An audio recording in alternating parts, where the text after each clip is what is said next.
Before we start our episode today, this is just a reminder. History Hack does have a Patreon account and all of your donations are gratefully appreciated. There's lots of perks on there, secret groups on Facebook. Do get involved. We would love to see more of you. Enjoy the episode today.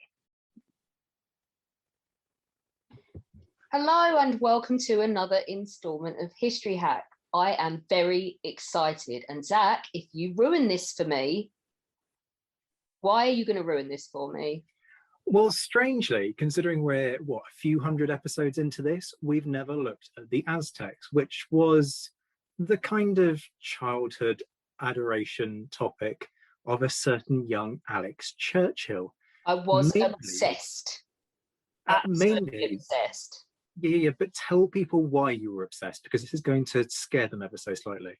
So the title you've given this podcast is Everything You Know About the Aztecs is Probably Wrong. If you take away the ripping the still beating hearts out of their enemies and crapping all over them or whatever, I will be really upset.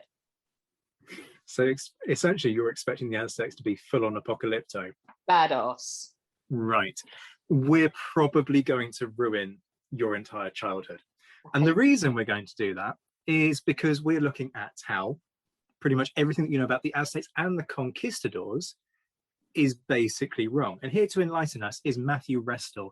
Matthew is Professor of History, Anthropology and Women's Studies at Pennsylvania State University and is a prolific researcher on Latin America and the Spanish conquest, with books including Conquistadors, a very short introduction, and The Mayor, a very short introduction, although I've probably mispronounced Mayor and it's actually Maya. I can never work out which one it's meant to be. And crucially for today, he's also written When Montezuma Met Cortez, the true story of the meeting that changed history. Matthew, brilliant to have you on. Alex is massively trepidatious, as you've heard already, but never mind about that. How are you? Hello, Zach. Hello, Alex. Thank you for having me on. I'm good, thank you. And let's not ruin this for Alex at all. Let's ruin this for Alex. Yeah, let's just talk about just to say the Aztecs were just horrible from beginning to end, and we'll do that for an hour just to make her feel better. Yeah, don't bring your facts and rain on my parade. Right, exactly. I was going to say that's not what this podcast is for, and I was like, damn it. History is not about facts. Come on. It's about reinforcing whatever ideas you picked up in childhood from reading horrible histories. Well, Mel Gibson's made a fortune out of that approach to history. Quite a few prominent historians have, haven't they? But anyway, let's move on before we start naming names. Let's strip this back to the basics for folks who aren't familiar with the period. What's going on geopolitically during this period, both in the New World, as it ends up becoming called, and the Old? Right. I mean, that's a hard thing to summarize in a short amount of time because it's an incredibly momentous point in the history of humanity. This is the time when the world is about to change very dramatically, permanently. In a sense, there's kind of a dividing line between the 10 or 20,000 years of human history that comes before this, where yes, of course, there was change, but relatively speaking, things more or less stayed the same. And at this point on, for the next 500 years up to the present, there's going to be one incredibly dramatic change after another. And so what we're seeing here in this particular moment, 500 years ago in Mexico, is a key series of events in that transformation. So it's the age of empires, right? There are empires all over the world, Asia, Africa, Europe, in the Americas. But what's going to happen here is two empires are going to clash in a way that's going to both change the world, but also symbolize a larger kind of clash that's taking place. So in the Americas, the two big empires in the 15th century leading up into the early 16th century are the Inca Empire in South America, runs all down the Andes, and the Aztec Empire in southern Mexico. And in Europe, we're at the kind of the early stage of the rise of what's going to be five really important seaborne European empires, those of Portugal, Spain, France, the Dutch, and the English, that then becomes the British, right? But here we are in the early 16th century, and it's just the Portuguese and the Spanish so far who are really beginning to kind of make an impact. And so, you know, that's a kind of a messy story, right? That goes over decades and centuries and is really huge. And so it's always helpful for historians when we can isolate particular moments, even a particular day. We can say, let's start with this day and then extrapolate out from there to see how this helps us to understand what exactly is going on. And that's why in the book that you mentioned at the end of your introduction to me, the When Montezuma Met Cortez, I know we're going to come to that meeting later on in our conversation, but that's why I began that study and that book with that particular moment, which was November the 8th, 1519. Is it fair to describe the, just kind of rewinding a little bit in terms of the discovery of the New World? When Columbus discovers the New World, I mean, the way I kind of think about it for modern, as a modern equivalent, would be if we went to, let's say, Mars, not knowing that Mars was there, and then suddenly found life on Mars. Is that kind of the scale of the shock that people have when news arrives back in the old world? You know, I used to like that analogy a lot, Zach. I used it in classroom. I think I've even used it in print, but I'm not so sure anymore. And the reason, there's two reasons why I'm not so sure. One is there aren't any aliens involved here, right? So Europeans discover human beings, and they did not think of them. They did think of them as human beings. They did not think of them as something else, but they thought of them as inferior human beings. So as soon as we start talking about aliens and humans, you really kind of muddy the waters of us trying to understand what was the reaction of Europeans and how that contributed to the development of modern racism. It's the discovery of humans elsewhere in the world that we didn't know existed. Oh, but yeah, they're obviously humans, but they're not as, you know, they're not as good as us. They're inferior to us. And then the transatlantic slave trade and a whole sort of development of an attitude towards Africans, right? So I think when thinking about aliens and versus humans, you kind of muddy those waters a lot. And then the other reason I've become a little bit suspicious of that is I think it's easy for us to overstate the shock of discovering a whole new pair of continents fully populated with people and animals and so on. I think there was an expectation by Europeans that when they sailed out across the ocean, if they didn't die, that they would find things that were new. So they didn't. It's easy for us to be like, well, okay, Columbus argued that he was just going to cross a big ocean and reach Asia. And he insisted until the day he died that that's what he'd done because that was his contract. And when it was clear that he had lied or not, or had certainly violated his contract, he gets arrested and shipped back to Spain to face an investigation. So it's easy for us to say, well, that's what they thought. They thought they were going to just find Asia. They didn't know there were new continents there. I don't think that's true. That the fact that Europeans, or for that matter, Asians, did not know the whole world and what the whole world looked like didn't mean that they therefore thought they knew it and that there wasn't anything else out there. They expected there were places that they had not seen and people and creatures. If anything, they thought that there would be strange, monstrous creatures and strange creatures, and they continued to insist that they were there, right? That there were people in the new, there were Amazons, right? You know, people with faces, no heads and faces on their chests, and those kinds of weird magical creatures. So I think it's easy for us to kind of overstate that. Now, I just said this is like an incredible turning point. It is, but not so much because of that. It's a turning point because it's a series of events that leads to the world's becoming one and leads to globalization and so on. And I'm struck there by what you say about how, and I suppose my question here is about how rapidly that assumption of inferiority, inverted commas, comes on? Is it almost a kind of a first contact assumption that, well, we've managed to get here and therefore we are somehow better? What is it that underpins that assumption of superiority on the part of the Europeans, and how quickly does that emerge in the way in which people talk about the indigenous population? Yeah, that's a good question and a big one, and historians would sort of debate and argue over that endlessly, right? I think partly it's that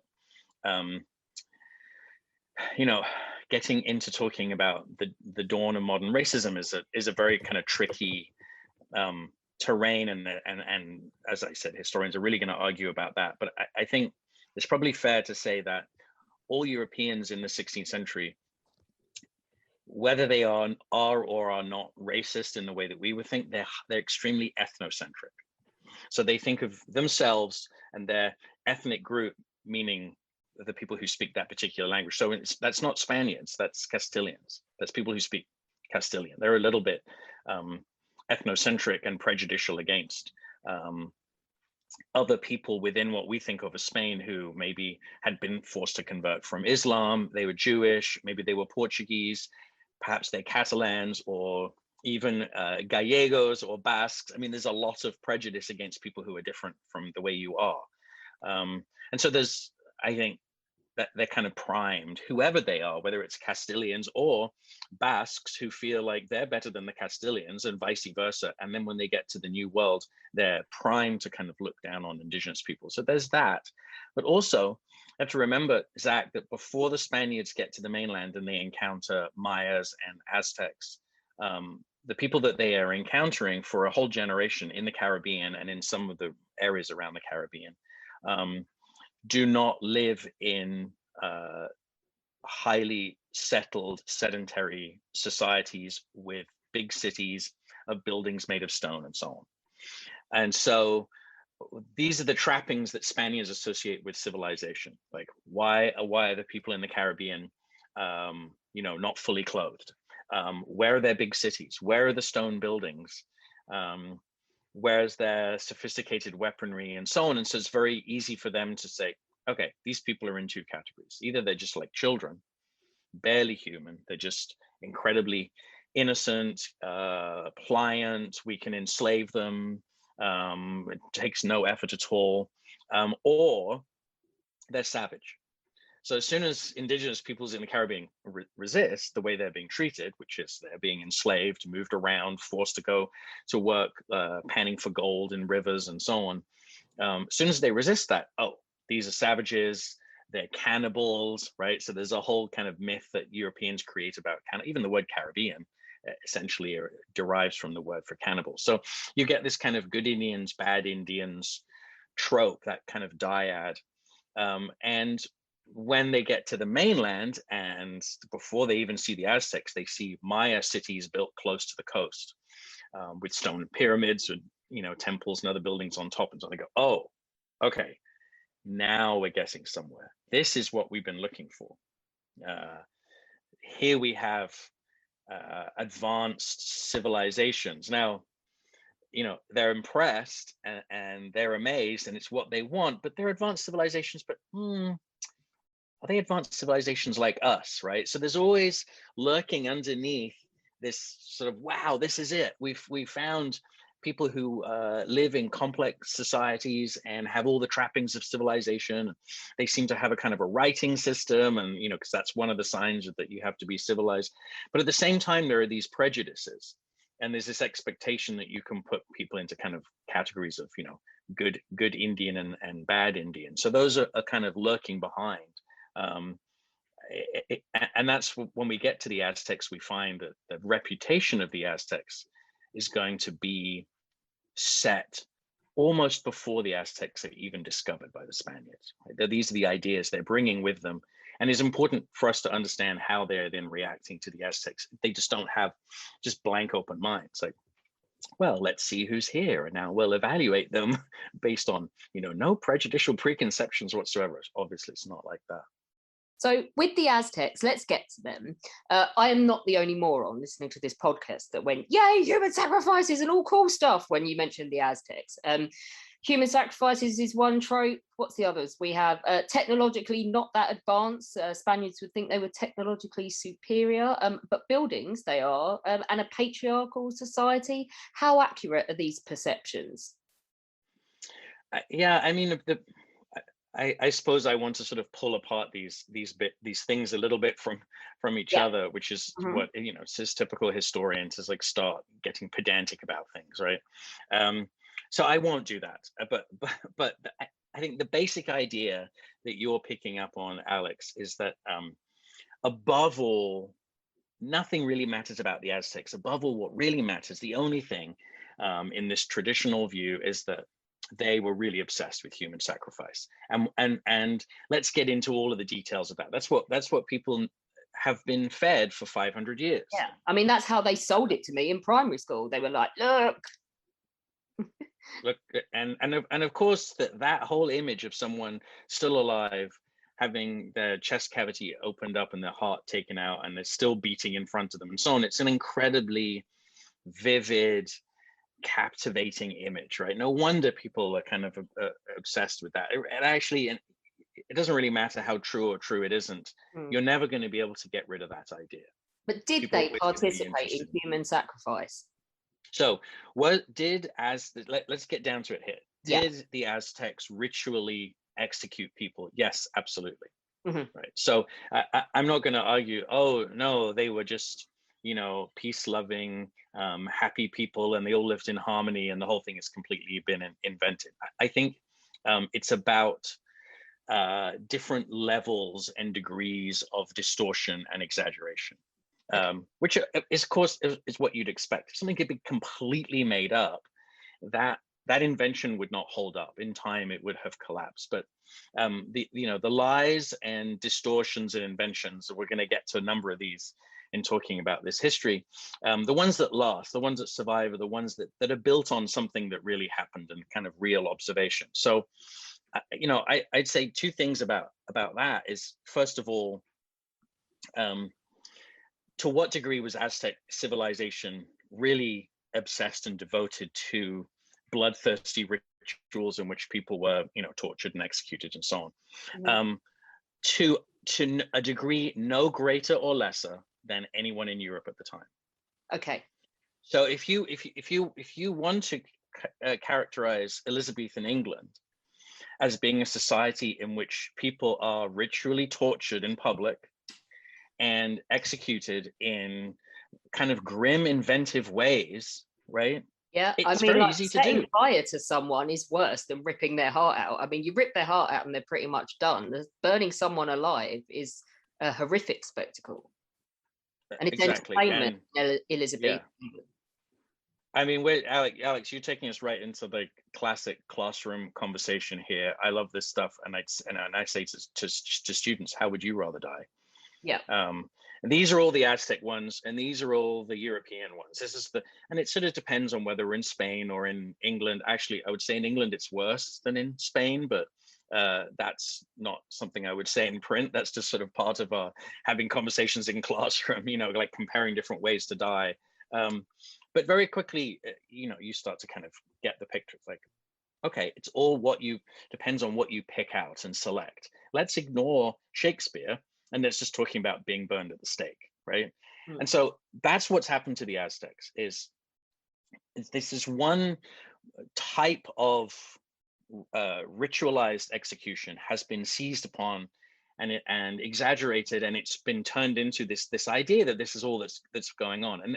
And there's so much more about Aztec civilization that Aztec scholars know about and have investigated and written about. There's a whole literature, but it just hasn't worked its way through that firewall between scholars who study the Aztecs and the kind of general public and the general population, and partly because it's hard to compete with someone getting their heart cut out with an obsidian blade. So how technologically advanced were they then? So, in what's technologically advanced in what sense, right? So had they built ocean ships that could sail on oceans? No, but they didn't need to. Why would they need to do that, right? Did they have guns? No. But the guns the Spaniards had were, I don't know if you can say this word on your boat, but crap. Oh yeah, we go worse than that.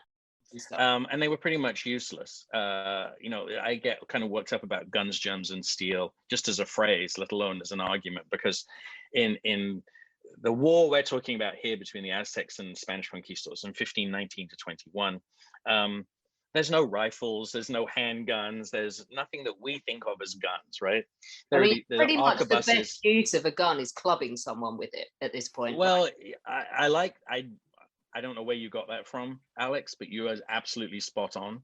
And there's actually a veteran conquistador who, in the end of the 16th century, is writing about how you fight against indigenous resistance. It's a sort of, in a way, it's the first manual for guerrilla warfare and counterterrorism. And he says, best thing you can do with a gun is turn it round, hold the barrel, and use the wooden butt as a club, because it takes you so long to put the powder and the ball in, and that's if your powder isn't wet, because after all, most of the places where conquistadors are fighting indigenous people in the Americas, it's tropical.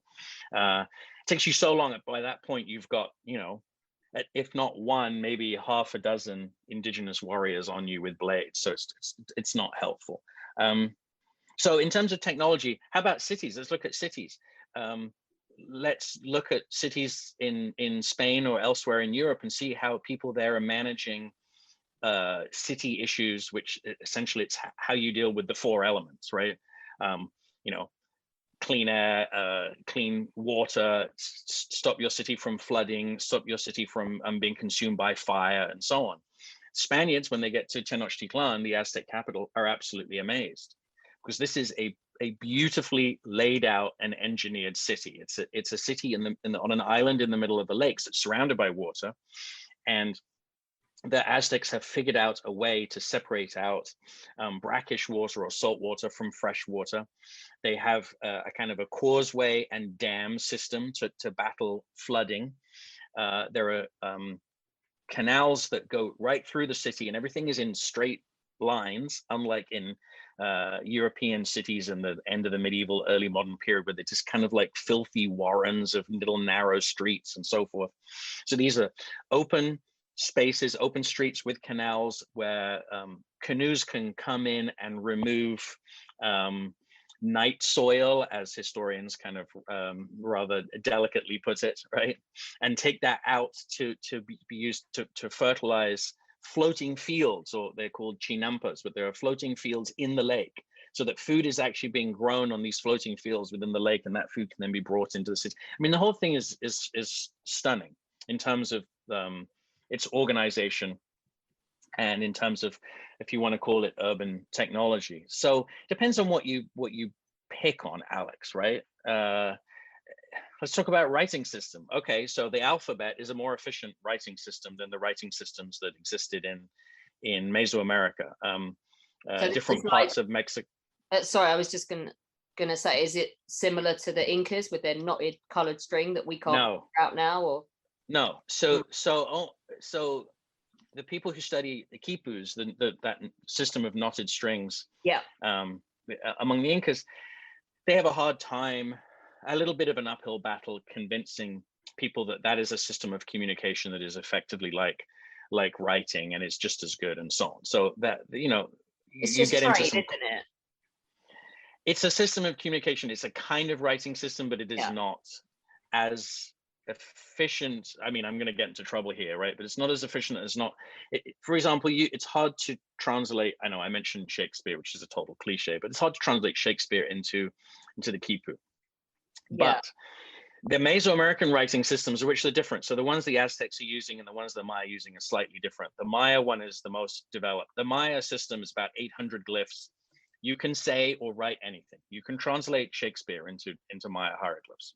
And that is in no way inferior. Now, does it use up more space? Yes. So in a sense, it's less efficient. It's less adaptable to other languages, the way the alphabet is. But it's beautiful. It's a work of art. right? It looks something completely different than just a page of text. So I think these are different systems, and you want to begin with the point of, look, let's not talk about which one is better and which one is worse. One system is more efficient for this, one is more efficient for that, and so on. So there are kind of differences there.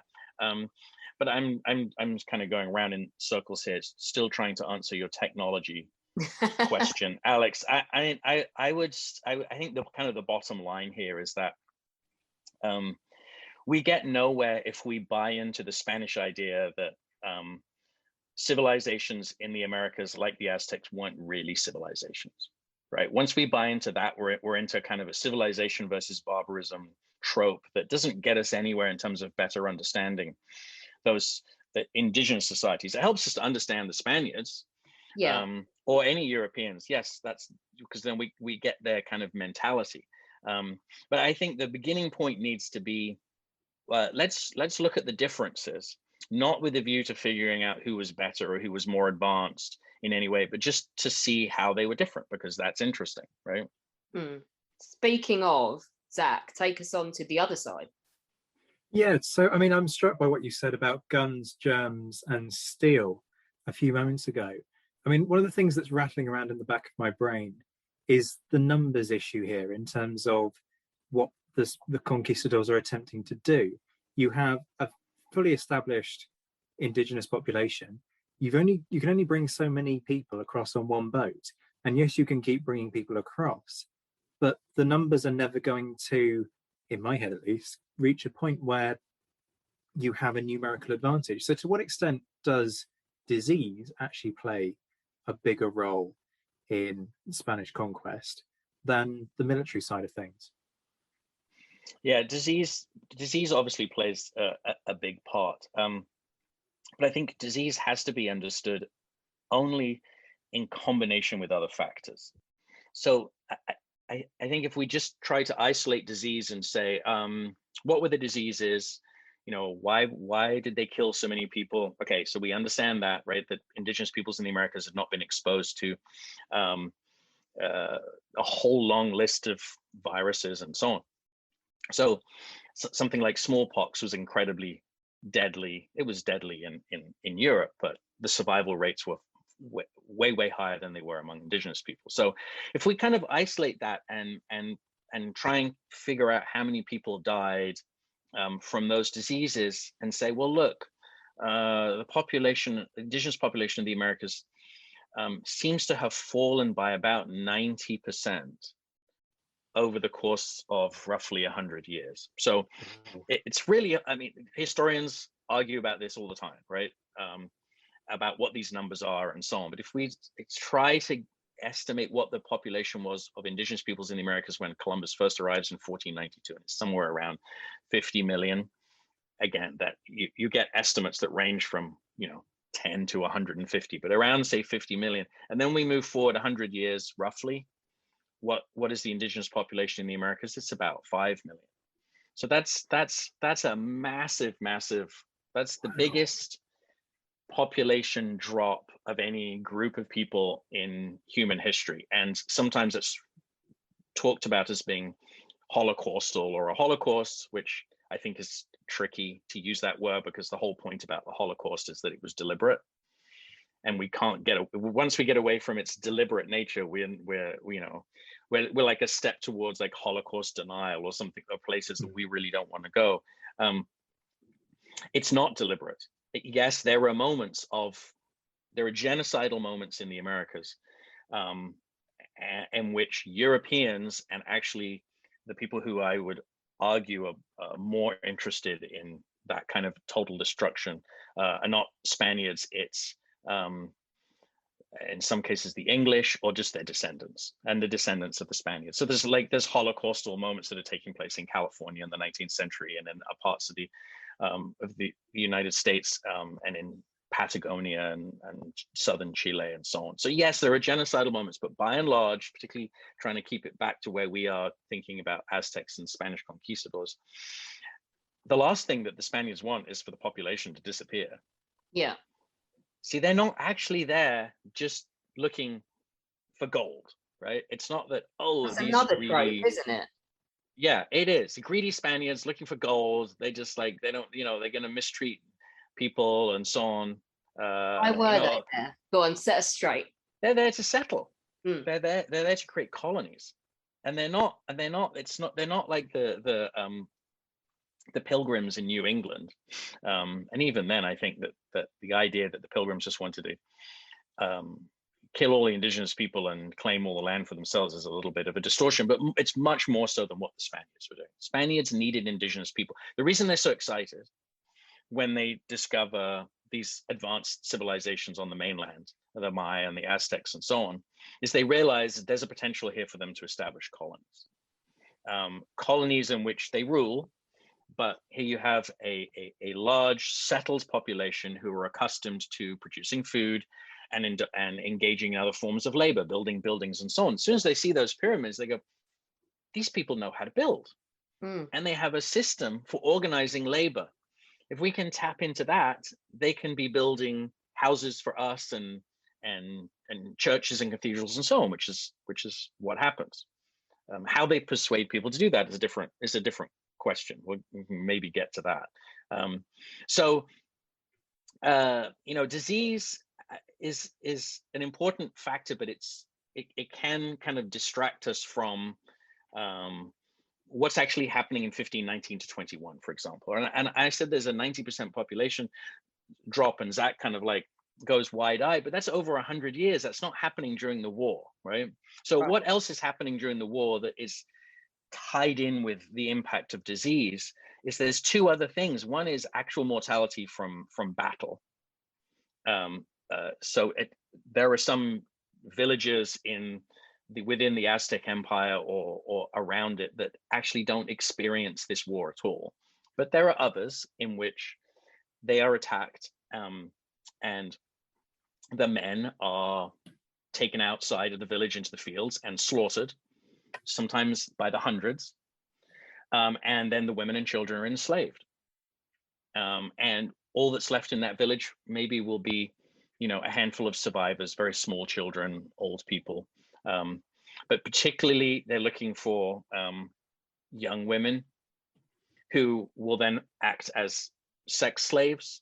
And some of them are, 11, 12, 13, and then will go on to become domestic servants, and they are moved around what are sort of the beginning of the colonies in the mainland and into the Caribbean, and then an unknown number of thousands are sent back to Spain, where they kind of disappear into the historical record for decades, and then suddenly emerge decades later. Someone said, yeah, I don't really remember Mexico because I was only 11 or 12 or roughly whatever the sense of age is when I was when people came into our village, and they set fire to the houses and dragged everybody out, and then I was passed around from this Spaniard to that Spaniard, and then I was sold to a Portuguese, and then I was on a ship, and now I've been living as a slave in a house in Seville or wherever in Spain for the last kind of 30 years of my life. So that there's that kind of human element to the story, I think, that is really important. And if we just talk about disease and numbers and kind of total death, we get away from that. So, slaughter and enslavement combined with disease and creating incredible disruption. And that helps us to understand how it is that this can all happen when you only have a few hundred Spaniards. So, Zach, you brought this numbers up issue. I mean, it seems like it should be a simple thing, and it's complicated, and it ultimately is a great question because it leads us in so many different directions. So first of all, the idea that Cortes shows up with 400 or 500 Spanish men, and that in a course of 2 years, this small group of men are able to conquer an empire of tens of millions of people, is so completely distorted. And it's like the human sacrifice thing. There's sort of an element of truth, but as soon as you start getting into the details of it, the whole thing just kind of collapses, right? So in terms of the numbers, this number of Spaniards during this war is going up and down all the time, because there's a myth that Cortes sank or burned his ships. Yeah. It's a myth that's incredibly persistent. I mean, there was the archaeological work that's been going on in Mexico recently where somebody said they found the ships that Cortez sank, right? What did you say? I was just, and Mexican scholars know as better than non-Mexican scholars. It's like, that's not really what happened, but hey, that gets headlines, it gets funding for work and so on. So if Cortez sank the ships or burned the ships, whatever nonsense you want to believe, how is it possible that there are hundreds and hundreds of Spaniards going back and forth all the way through the war? There's some of them are going all the way back as far as Spain. They're coming in from Cuba and from Santo Domingo. So the two main Spanish colonies are in Cuba and then what is today where the Dominican Republic and Haiti are, right? But really where the Dominican Republic is. So they're coming all the time. Most of them die. So of those initial, that group of whatever it is, whatever the number we want to say, 450 or something, they don't conquer the Aztec Empire because most of them die. They're dead. They're dead by the end, and a significant number who aren't dead aren't actually in Mexico at the end anyway. So, no one has yet quite pinned down exactly who in that list makes it to the very end, but it's more or less about 100, right? So of the guys who come in the beginning. Well, see, when I say that in the classroom, students go, "Whoa, that's even more impressive. You're saying only 100 guys conquered the empire." I'm like, well, you fail my class. No, by the end of the siege, so by August of 1521, when Tenochtitlan falls, there are actually 1,000 Spaniards there. Right. And so only 10% of those Spaniards have kind of been there more or less all along, right? So first of all, it's pretty complicated in terms of people coming and going. Secondly, at that siege, let's just sort of move forward. Let's pretend it's August the 13th right now, and we're exactly 500 years after the end of that siege. At the end of the war, Tenochtitlan falls. The invaders, the besiegers, now possess that island capital. The image that we have is of Spaniards conquering Aztecs, Spaniards winning the capital, but less than 1% of the besieging forces are Spanish. Okay. Less than 1%. More than 99% of the people who are attacking are not Spanish. Where are they from? So they are overwhelmingly Mesoamerican, meaning they're indigenous peoples from the mainland. Mostly the same ethnicity as the Aztecs, right? They are Nahuas. They're people who speak Nahuatl. And there were some people who speak different languages or different ethnicities from within and outside the empire. There'd be a small number of Taino indigenous people that Spaniards brought from the Caribbean, and there'd be some Africans as well, free or enslaved Africans fighting with the Spaniards. But those are tiny percentages. You're still talking about somewhere in the region of 98 to 99% of the attackers being of the same ethnicity as the people they're attacking. That's insane. Right. So as soon as you realize that, you go, okay, so this is what I don't know. This war is clearly a whole different kind of thing. Who's it dividing? Is it dividing one town against another to some extent? It's also dividing families. There are brothers who are fighting on one or the other side, right? Who have fled the Tenochtitlan, the city on the island, to go onto the other side to fight with the attackers, or they are from one of the cities in the valley that were part of the Aztec Empire, who have gone into the city in order to defend. And the decisions that people are making, we ought to be able to understand that, because that's what happened in the American Civil War. It's what happened in the English Civil War. It's what happened in Yugoslavia in the 1990s, right? Anywhere where some outside force or some internal problem destabilizes the arrangement that existed. And in this case, it's the arrival of Spaniards. Yes, there are only a few hundred of them, but they are incredibly violent. They are relentless. They keep on coming. They bring with them different kinds of, technologies. We didn't talk about steel, but the steel sword, which, iron and steel does have an impact. And they destabilize the region. They completely destabilize it. And so in that new circumstance in which people think that things are changing really dramatically here. I need to get on the right side of it. People are forced to kind of make these difficult choices, and sometimes that comes down to a difference of opinion within a particular family. So it's a civil war, but it's a civil war that has been created by the arrival of Spaniards. And in the middle of that war, we tend to see this as Spaniards with indigenous allies. And that is particularly well known in Mexico, right? Outside Mexico, I think the idea just, oh, the Spaniards came in and they conquered the Aztecs, that old kind of simple trope survives better. I don't think anybody believes that in Mexico. You'd imagine people have a more kind of complicated, sophisticated understanding and relationship with these events because it's, you know, so much their own history. But nonetheless, there is still very much an idea that, well, what made it possible for the Spaniards to do it with their indigenous allies? Why? Because there was a city-state called Tlaxcala. It's still, obviously, it's this town in Mexico today, city in Mexico, Tlaxcala, that they had not been conquered by the Aztecs. And so they hated the Aztecs. The empire had surrounded them. They were really important. And then other subjects of the Aztecs hated them because they were, now we're going back to the very beginning of what we were talking about, because of this idea that they were bloodthirsty, authoritarian, you know, they were like sort of the evil empire, right? And so everybody, all their subjects hated them. But that, go back to what I just said earlier about the Civil War and you know, brother against brother and so on, you realize that no, that's an overly simplistic view that also can easily be traced back to the image that the Spaniards were promoting about the Aztecs, a kind of negative image of what the empire was like. That's not what's going on at all. It's the realization that in this new unstable world, a new arrangement is going to emerge at the end. And therefore, indigenous leaders act in a very kind of proactive, calculated way. I mean, and I'm meaning all this in a good thing, right? Like, they're not just waiting around for Spaniards to come along and say, will you be our allies?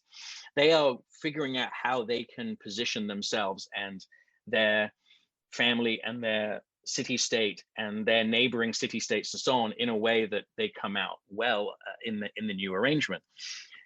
And therefore, it's just as accurate to see the Spaniards as being allies of these indigenous leaders. I think we have to flip that trope. So it's not Spaniards conquering the Aztecs with their indigenous allies. It's other indigenous leaders are taking advantage of this destabilization to topple Tenochtitlan as the center of the empire. And they're using the Spaniards as their allies.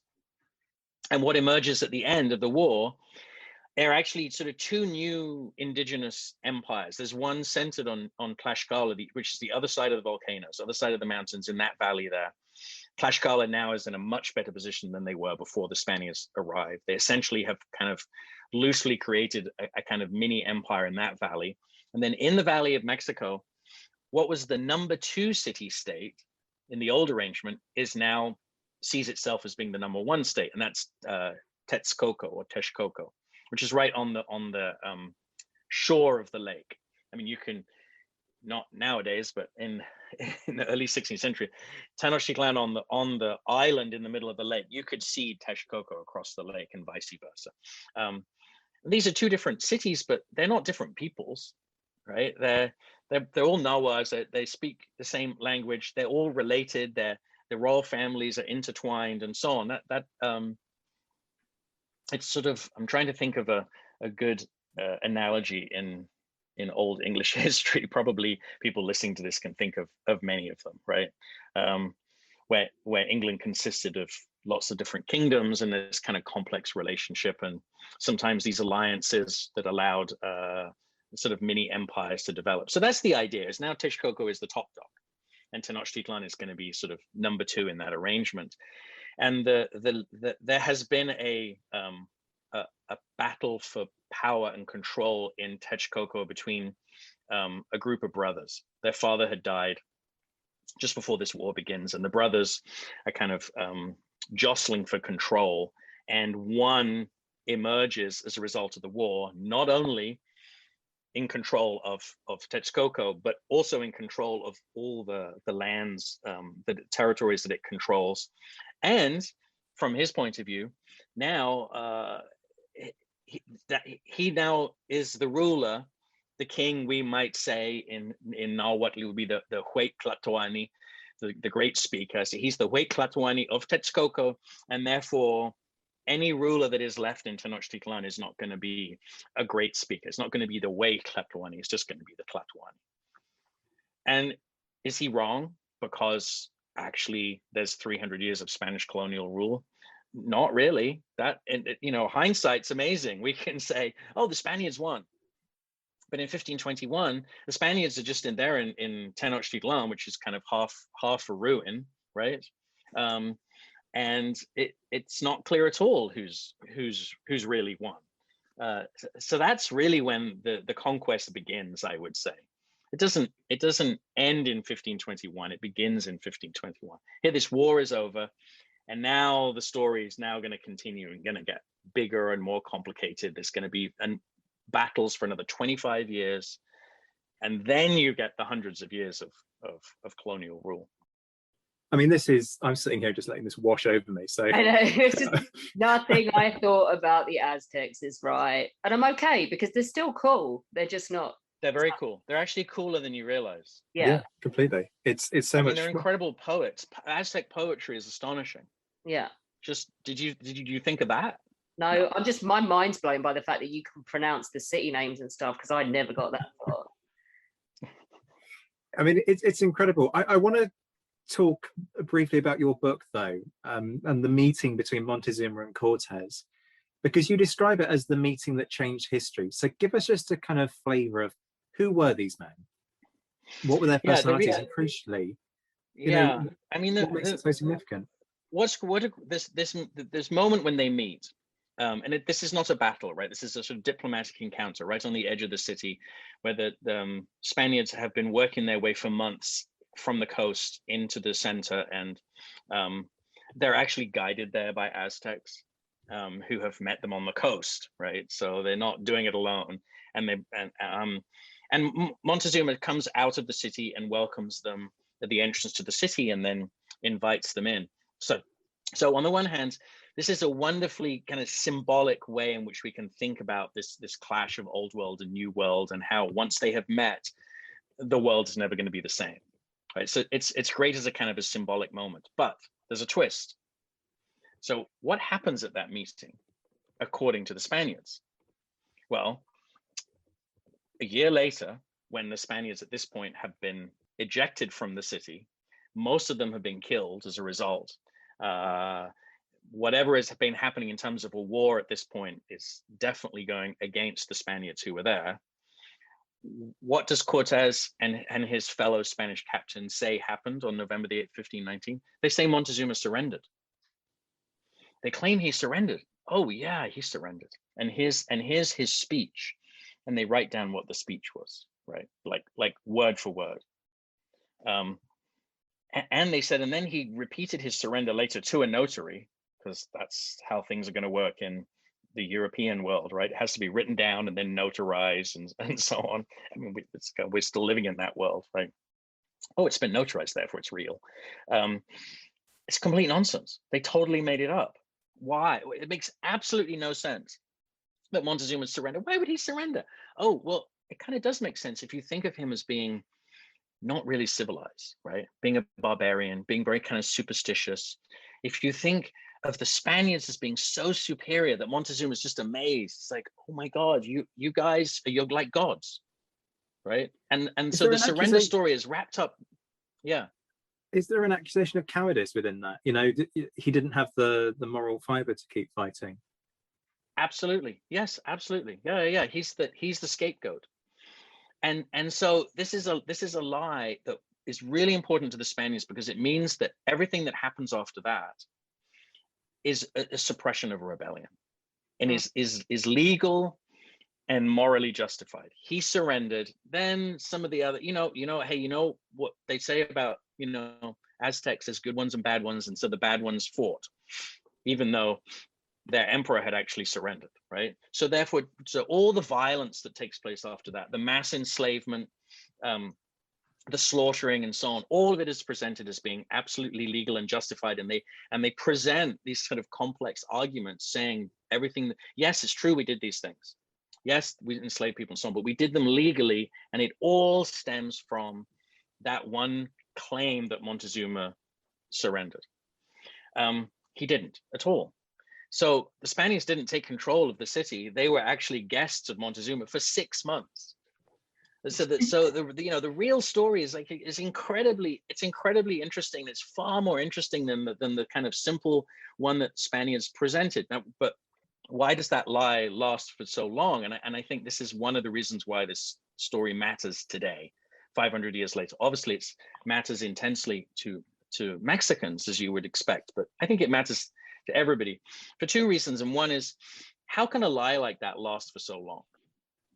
I mean, I suppose you could say, no, you just, Restall's wrong, and it wasn't a lie, and he really did surrender, and then we can just like go, have a cup of tea and forget about it.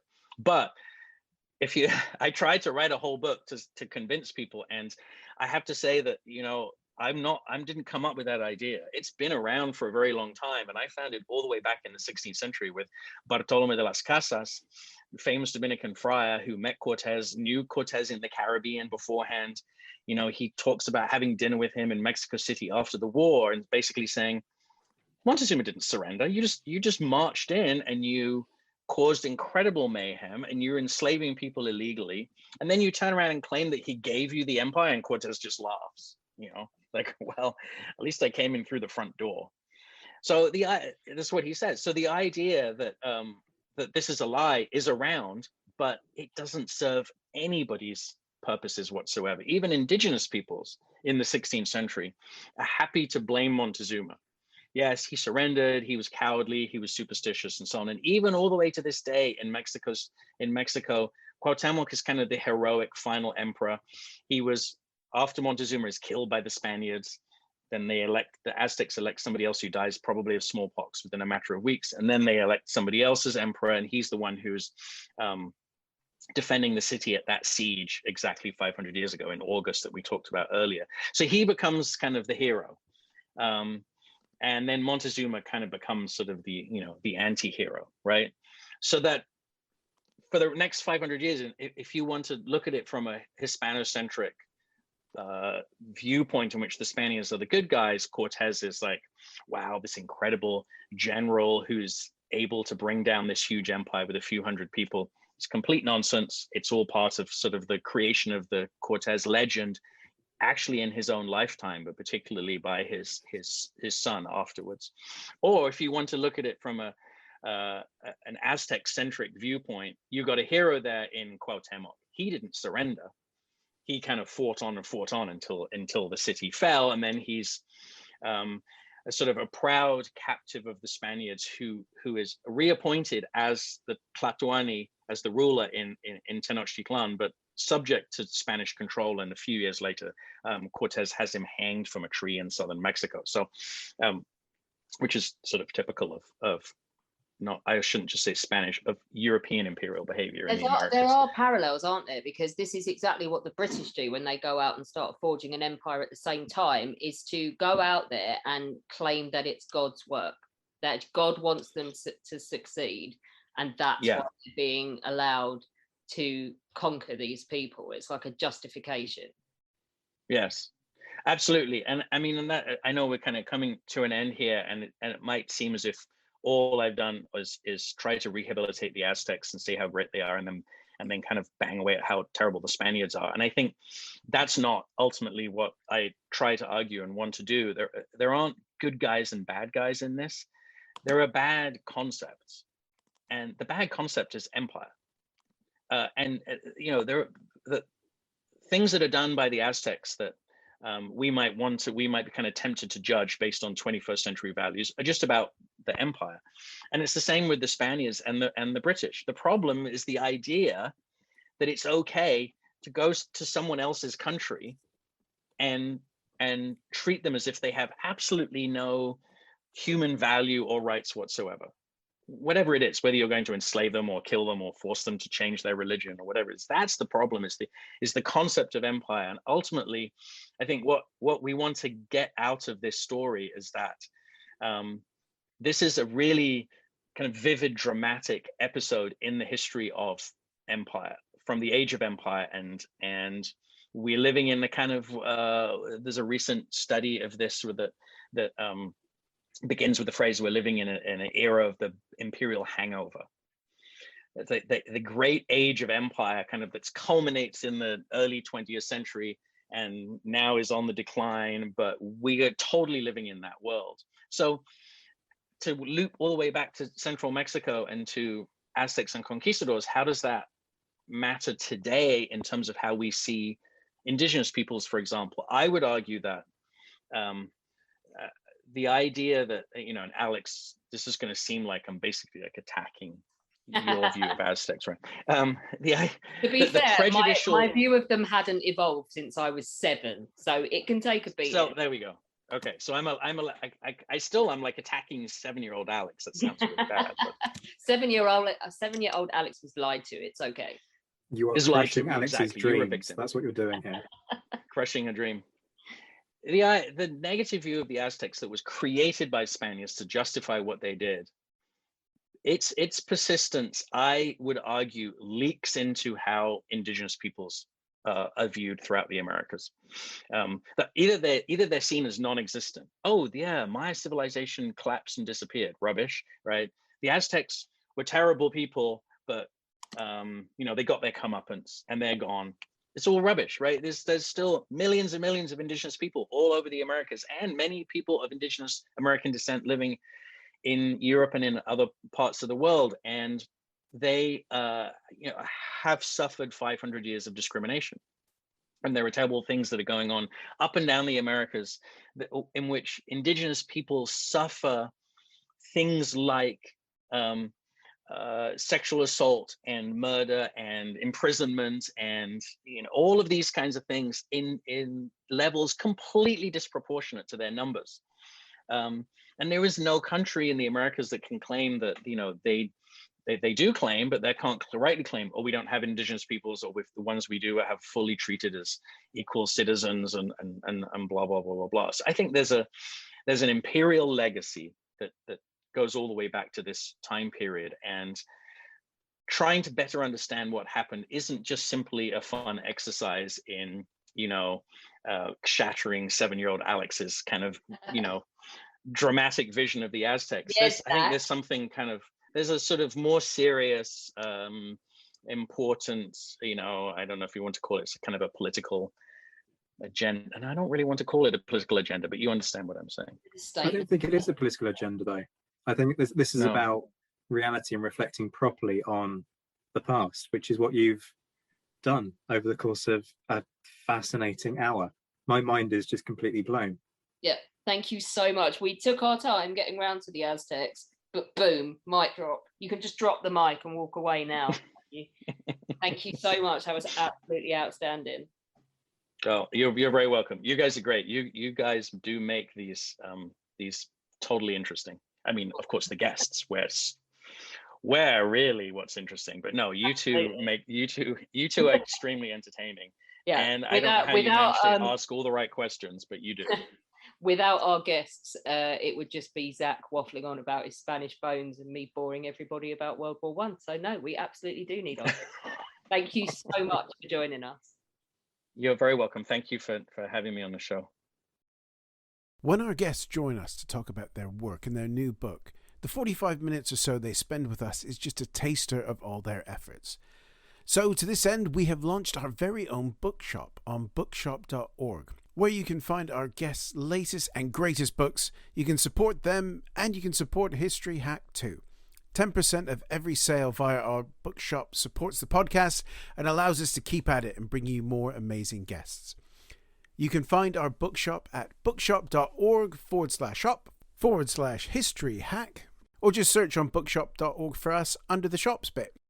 Thank you for your continued support, and here's to your next great